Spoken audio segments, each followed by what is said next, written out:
hospitalizations and nearing 3,000 deaths. So far, about 790,000 people have been tested in Ohio. An Ohio senator is speaking out over the messaging coming from the White House regarding COVID-19. Senator Tina Maharaj, who is of Asian descent, wants to set the record straight after the president referred to the virus in what she calls derogatory terms. We need to call it what it is, which is COVID. And it's about time President Trump also recognizes that it's COVID. It's not Kung flu. Kung flu has a racist tone. She says while she's not heard that term in her chamber, she has heard it around the State House. Asian residents make up a little less than 4% of the Summit County population, but account for nearly 20% of coronavirus cases. The Summit County Health Department reports most of the coronavirus cases in the county. Here it is, the news about the coronavirus. That's right, the news about the coronavirus. Develop community testing sites and provide translation services as needed. What we have are a group of individuals who live typically in multi-generational homes that work in frontline jobs where they're either in manufacturing, some sort of line work, and then they also get to work. Typically their transportation to work is congregate as well. The Summit County coronavirus death rate is about 11%, almost double the state's death rate. The county health commissioner attributes it to the high number of nursing homes and assisted living facilities in Summit County. The Cleveland Museum of Art is open once again after closing its doors more than 3 months ago due to the pandemic. The president of the Cleveland Museum of Art says there are some new displays and other exhibits have been expanded, reinstalled, and reimagined. The iconic museum, which is more than a century old, has new COVID-19 safety protocols in place, such as temperature checks and face covering requirements. Only 500 people are allowed inside each day. A number of museum leaders estimate is well below capacity, even with social distancing in mind. I love the architecture. I love the sense of culture, the quiet, the coolness on hot days, warm in winter. It's just a great destination to be not closed in my house. It's free to visit the museum's collections, but ticket reservations must be made in advance online or by phone. The video series, Home is Where the Art Is, will continue online for a virtual Cleveland Museum of Art experience.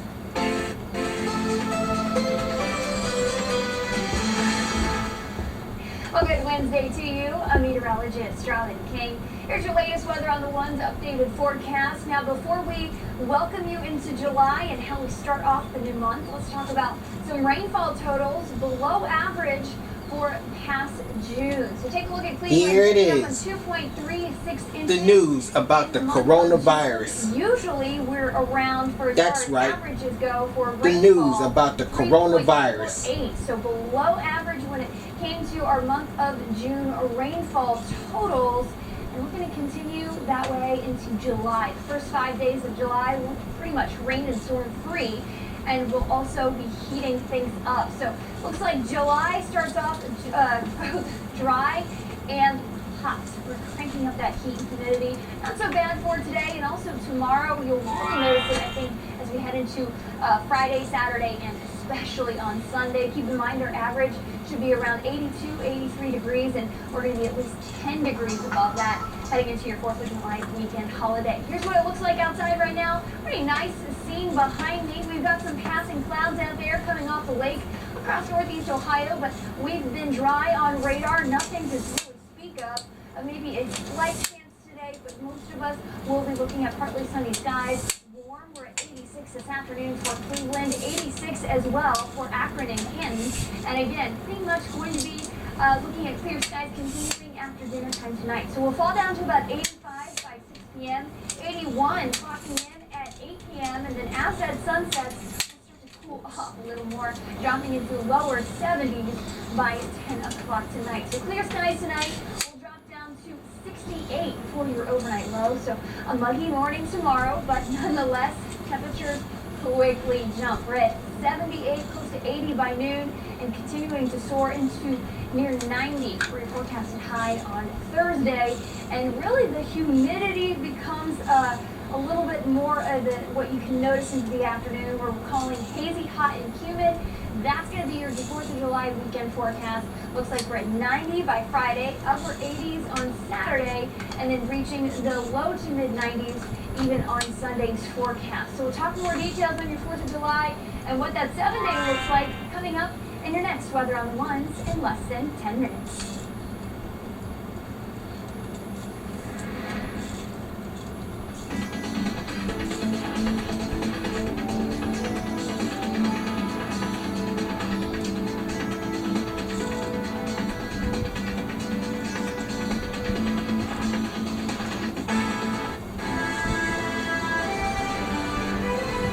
Here it is, the news about the coronavirus.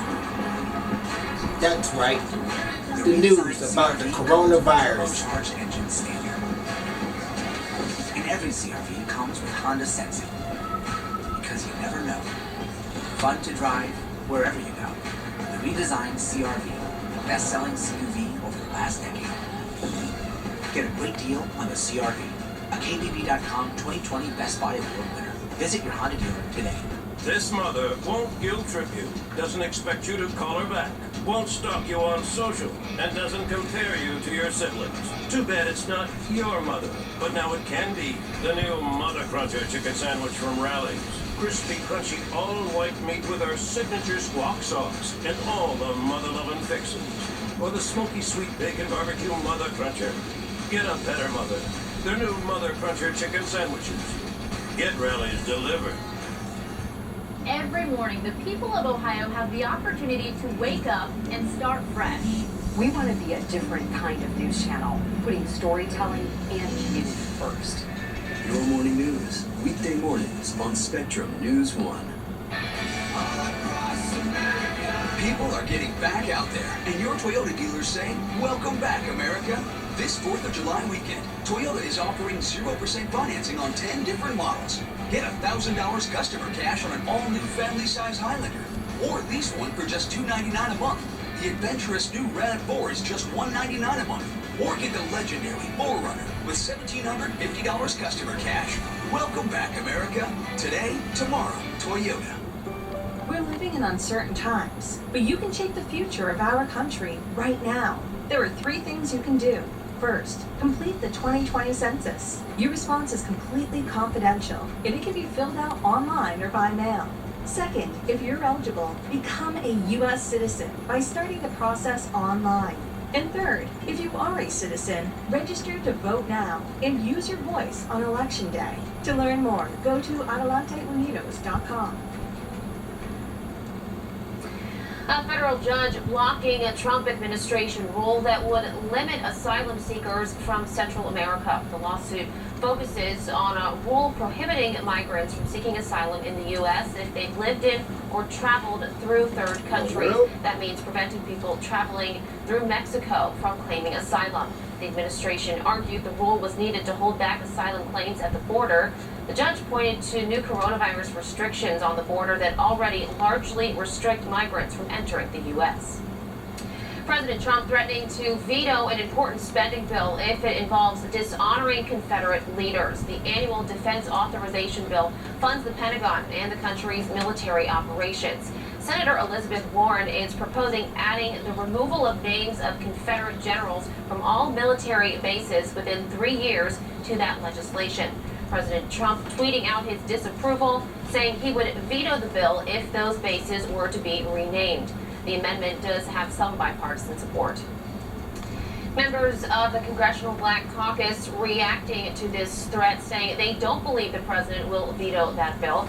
Caucus members held a press conference today on several bills passed or proposed in the House dealing with police reform and expanding opportunities for people of color. Committee Chair Karen Bass says forcing the Pentagon to rename those bases will be in the bill, and said she found it hard to believe the president would axe the bipartisan supported $740 billion defense spending bill. It'll be in the bill. calling for the renaming. It's curious to me that we would actually have military institutions named after traitors. And so the president has said that he's going to veto it, but we know that we never know what the president is going to do from one minute to the next. And so I would find it hard pressed that he would actually veto that bill because he wants traitors to continue being on the name of our military institutions. Teenagers picking up tools to make their neighborhoods a better place to live. The lessons they're learning that can help them later in life. Still ahead on Spectrum News 1. A few more storms possible in southern Ohio as we go throughout this afternoon. Then a dry stretch of weather wrapping up the rest of the week and heading into a hot and humid 4th of July weekend forecast. I'll break that down coming up in your next Weather on the One.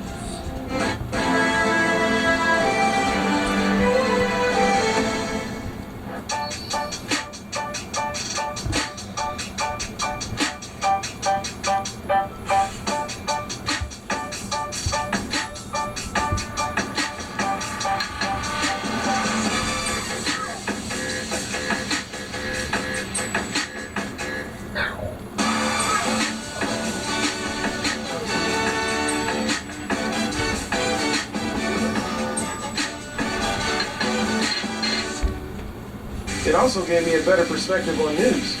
I spent a number of years in Cleveland and Cincinnati, and it's given me an opportunity to see every corner of the state. I want to empower our communities and redefine what a news channel can be. Every morning, the people of Ohio have the opportunity to wake up and start fresh. We want to be a different kind of news channel, putting storytelling and community first. Well, it's really humbling to be invited to our neighbors' homes and help them plan their day. Welcome to Your Morning News. I'm Sophia Constantine. Let's take a look at your weather on the one. We've got a large band of precipitation. Your Morning News, weekday mornings on Spectrum News 1. Sunday mornings, take an in-depth look at your community. In Focus with Mike Kallmeyer, a half-hour show dedicated to the important issues, driven to bring decision makers together and committed to elevating discussion and debate. Your community, your state, your show. In Focus with Mike Kallmeyer, Sunday mornings at 10:30 on Spectrum News 1, exclusively on Spectrum. Maybe I'll run for president, maybe I won't, but I will tell you that I'm not going to go away. And I don't think Michigan can become the Michigan of old. We're probably the first professional sports team in the world that is built by the fans. We're the biggest ice cream shipper in the nation, setting the standard for American ice cream. I get to live my dream. I mean, what could I ask for? Conversations, Sunday and Tuesday night at 9 on Spectrum News 1, exclusively on Spectrum.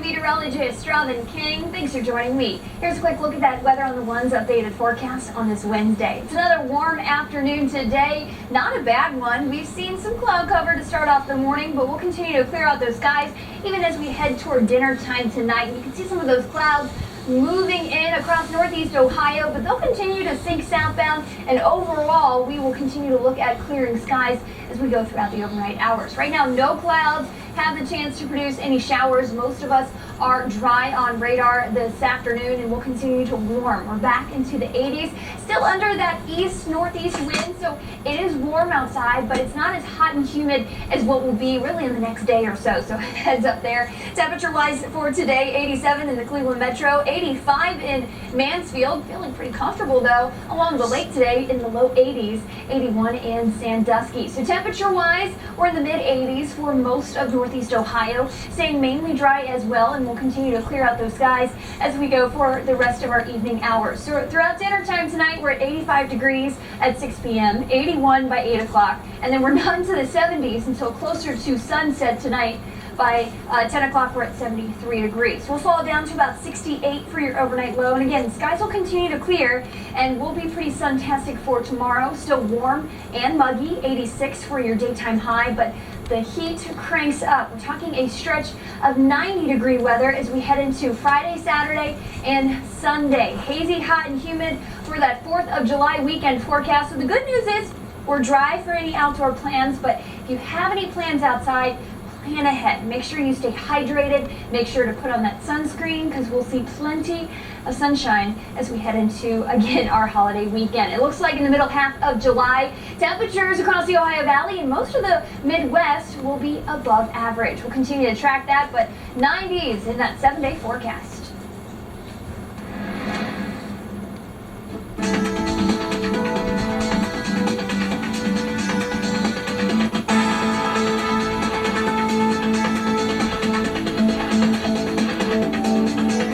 Neighborhoods throughout the city of Cleveland are getting a much-needed facelift. More than a dozen teens from the Boys and Girls Clubs of Northeast Ohio are helping to rejuvenate the community. Our Rachel Monjovi has the story. Beautifying a neighborhood sometimes starts with just a hammer. 16 teens from the Boys and Girls Clubs of Northeast Ohio are rehabbing homes in underserved neighborhoods in Cleveland. It's part of the Building Great Futures initiative with Habitat for Humanity and Youth Opportunities Unlimited, a nonprofit workforce development organization. Habitat has a plan to concentrate on certain neighborhoods, and what we found is when you focus on a street, and really renovate a number of houses on that street and maybe do a cleanup on the rest of the street, suddenly it becomes a much more vibrant neighborhood. The program serves as a launching pad for teens interested in the construction industry. They're learning everything from plumbing to electrical, carpentry, and HVAC. It's important for them to be able to start early so then they can start making decisions as far as what life is going to be like after high school, so they can start planning now. 17-year-old James King is following in his father's footsteps. He says this opportunity will prepare him for a future career as a tradesman. My whole family do it. My dad, he do construction. He lay concrete. My granddad, he also lay concrete. I like to be hands-on. I like to stay active, touching stuff, breaking stuff. The teens working on this Cleveland home are learning lifelong skills. Before they could start any work, they were all trained by construction experts, and they're now all OSHA certified. First, it was pretty nasty working on it, especially the basement. It stinks so bad, but we got everything together. It's starting to come together pretty nicely. It's fun. It's a lot of hard work, though. By the end of summer, 2 homes will be completely renovated and move-in ready for families in need.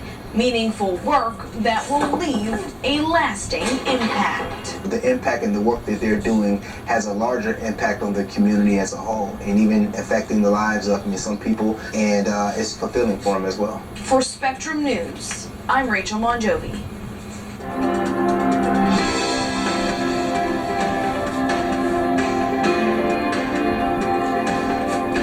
The Urban League is the oldest civil rights and social justice organization in the city of Columbus. It's been serving African Americans for over 100 years now. Our organization is open to everyone, but really there was a need and a void in our city of a place for young professionals of color to really come together, gather with like-minded thoughts, and share experiences and opportunities with each other. We have folks that are educators, folks that are doctors and lawyers, to folks that work in corporate America, or bureaucrats like me that work in government. And really, it's about how do we prepare the next pipeline of folks that understands what social justice is and what it means, and how do we infuse that into our every aspect of our lives and every aspect of our culture. A lot of organizations today recognizing Juneteenth now as a holiday, right? And so I think that one of those ways is really allowing spaces for employees to learn from each other, to hear each other, and share each other's experiences, and allow a space for them to voice their concerns to their leadership and to their company, to really to demand those changes, but also to be a part of those changes.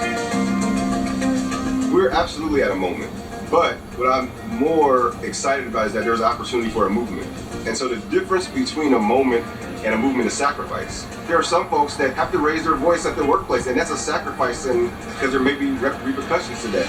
There may be a sacrifice of you writing a check or making a donation, but we push it to make sure that it's a movement of real change, not just in police reform, but in all of the aspects of our society. Systemic racism doesn't just stop at the police department. It's embedded in City Hall, it's embedded in our corporations, in some cases embedded even in our own homes. We have to really work collectively to dismantle it in all aspects of our society.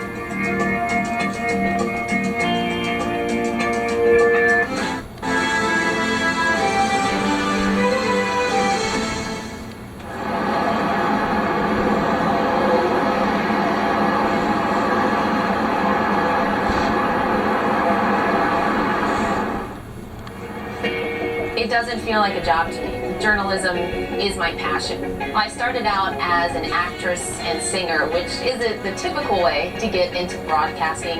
Whether it's journalism, singing, acting, writing, it's all about storytelling. I guess I fell in love with news because it's the real story of us. It's the real story of community. I'm Mary Lee Melendez, anchor reporter, Spectrum News 1. Weather in Ohio is changing all the time. We get winter one day and 60s the next. At Spectrum News 1, our goal is refreshingly simple.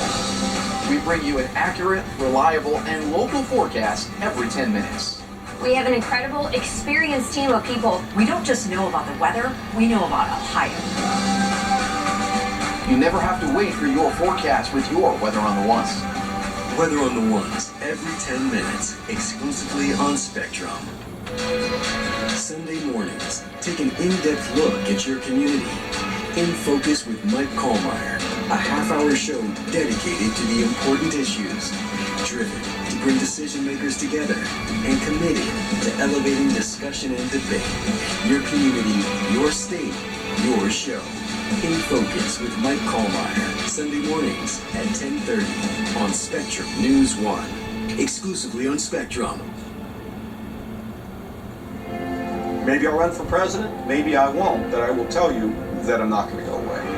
I don't think Michigan can become the Michigan of old.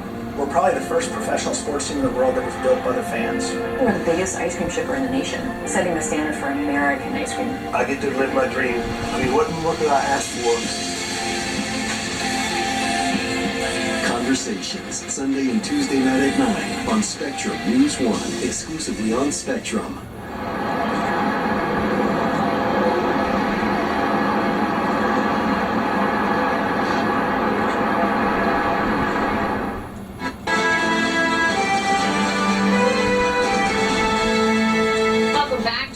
News 1, I'm Mary Lee Melendez. The Christopher Columbus statue outside Columbus City Hall is now gone. Crews spent a few hours this morning taking it down. City leaders passed the motion to remove the statue last month. This is the second Columbus statue to be taken down in the city. The other was removed last month from the campus of Columbus State Community College. And we'll have much more coverage on the efforts for social change across our state in just a moment. But first, let's go ahead and get a quick check of your Weather on the Ones forecast.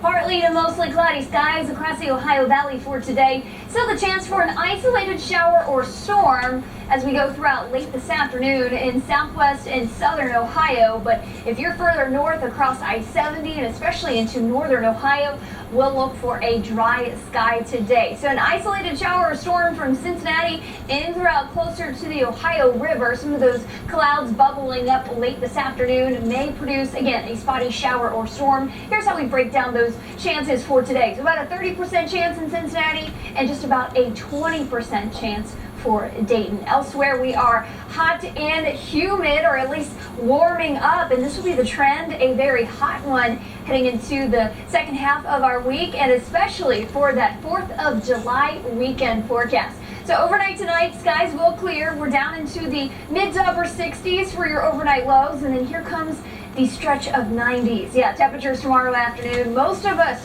reaching low 90s, and that'll be continuing into that 4th of July weekend forecast. We'll break down coming up.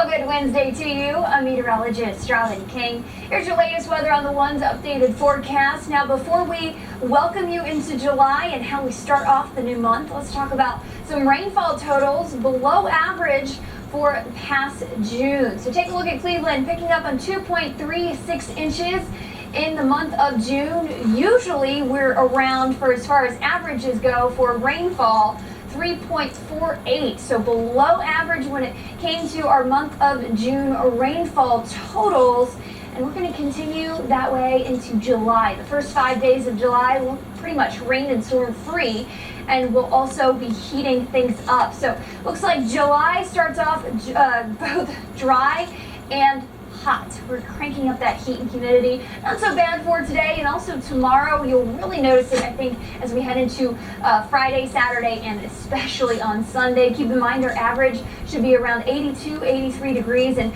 we're going to be at least 10 degrees above that heading into your 4th of July weekend holiday. Here's what it looks like outside right now. Pretty nice scene behind me. We've got some passing clouds out there coming off the lake across northeast Ohio, but we've been dry on radar. Nothing to really speak of. Maybe a slight chance today, but most of us will be looking at partly sunny skies. Warm. We're at 86 this afternoon for Cleveland, 86 as well for Akron and Canton. And again, pretty much going to be looking at clear skies continuing after dinner time tonight. So we'll fall down to about 85 by 6 p.m., 81 clocking in at 8 p.m., and then as that sun sets, we'll start to cool off a little more, dropping into the lower 70s by 10 o'clock tonight. So clear skies tonight will drop down to 68 for your overnight low. So a muggy morning tomorrow, but nonetheless, temperatures quickly jump. We're at 78, close to 80 by noon, and continuing to soar into near 90 for your forecasted high on Thursday. And really the humidity becomes a little bit more of what you can notice into the afternoon, where we're calling hazy, hot, and humid. That's going to be your 4th of July weekend forecast. Looks like we're at 90 by Friday, upper 80s on Saturday, and then reaching the low to mid 90s even on Sunday's forecast. So we'll talk more details on your 4th of July and what that 7-day looks like coming up in your next Weather on the Ones in less than 10 minutes.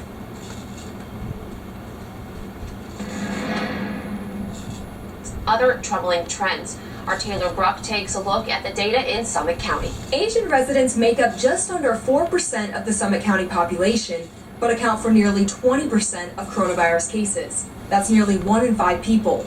This data from the Summit County Public Health Department reports that as of Tuesday, June 30th, of the over 1,900 confirmed and probable cases in the county, 53% are white residents, 24% are black residents, and 19% are Asian residents, with 4% identified as other. The North Hill neighborhood of Akron, which is located in the 44310 zip code and has a large immigrant population, has the highest number of coronavirus cases in Summit County. What we have are a group of individuals who live typically in multi-generational homes that work in frontline jobs, where they're either in manufacturing, some sort of line work, and then they also get to work. Typically their transportation to work is congregate as well. Summit County Public Health Commissioner Donna Skota says the Asian residents who live in that area often have jobs that don't have paid sick leave, which becomes a job security issue if they don't show up for work. She says this is also true for other minorities living in impoverished areas. Anytime you have any sort of disparity, you have to look for underlying causes, and it's racism. Most of disenfranchised live in segregated areas, and that's just because of policies and building practices and how we've built neighborhoods and lack of sidewalks. We've put freeways through neighborhoods. We've built cul-de-sacs so you can't walk anymore on a grid pattern streets. I mean, we've done all sorts of those things in building, and there is impact from those health infrastructure policies that have segregated. And poor people tend to live together in neighborhoods. We've abandoned a lot of our inner city neighborhoods. Elaine So